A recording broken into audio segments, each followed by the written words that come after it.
Американската диабетна асоциация е изчислила, че всеки четвърти американец на възраст над 20 години е в състояние на преддиабет. Изследва ли честотата на преддиабетни състояния при 5477 участници на възраст от 35 до 56 години в продължение на 8 до 10 години, които записвали колко пълнозърнести и колко рафинирани храни изяждат.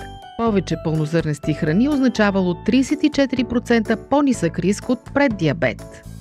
Това е факт, но има надежда. Пълнозърнестите храни намаляват риска от преддиабет, повишаване на кръвната захар, което предшества диабета.